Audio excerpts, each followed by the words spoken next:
আমরা ওনাকে বলেছি ছাত্র জনতা প্রচন্ড ক্ষিপ্ত, আপনাকে অনতি বিলম্বে স্বরাষ্ট্র উপদেষ্টা ব্রিগেডিয়ার সাখাওয়াত হোসেন সাহেবকে বহিষ্কার করতে হবে কিংবা পদ থেকে সরিয়ে দিতে হবে। মাননীয় প্রধান উপদেষ্টা ডক্টর মোহাম্মদ ইউনূস আমাদের প্রস্তাব, আমাদের দাবিকে খুব আন্তরিকভাবে নিয়েছেন এবং তিনি বলেছেন অন্যান্য উপদেষ্টাদের সাথে আলোচনা করে তারা সিদ্ধান্ত নেবেন।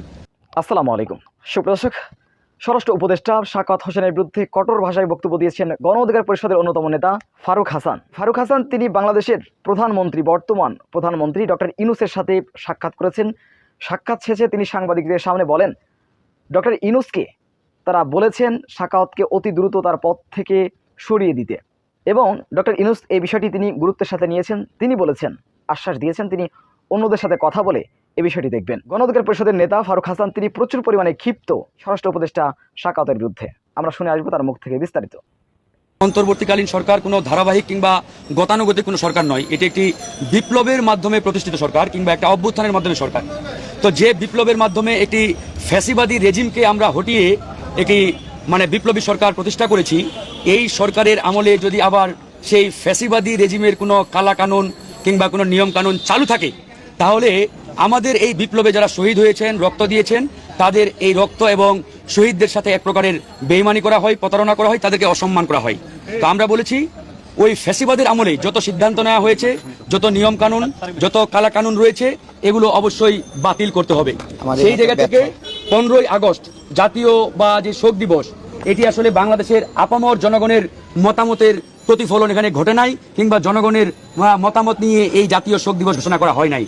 এটি একটি নির্দিষ্ট রাজনৈতিক দল ক্ষমতায় এসে তারা এই শোক দিবস পালন করেছে, এটাকে রাষ্ট্রীয় একটি দিবস বানিয়েছে।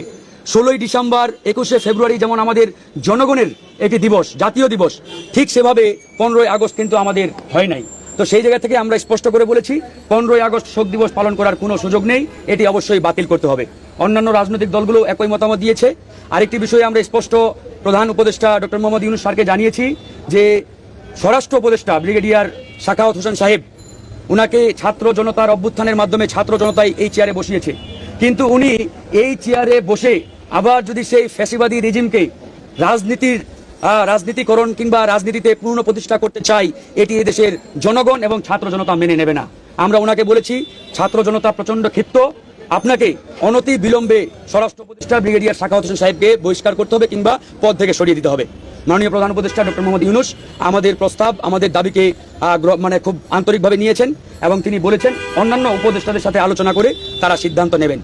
এর বাইরে আমরা আরও বেশ কয়েকটি বিষয় নিয়ে আলোচনা করেছি। তার মধ্যে অন্যতম একটি ছিল যে এই মুহূর্তে যেহেতু উপদেষ্টা পরিষদে 16 জন ব্যক্তি রয়েছেন, আমরা বলেছি 20 কোটি জনগণের বিশাল এই বাংলাদেশে এই কয়েকজন উপদেষ্টা দিয়ে আসলে রান করা কিংবা পরিচালনা করা অনেক ডিফিকাল্ট।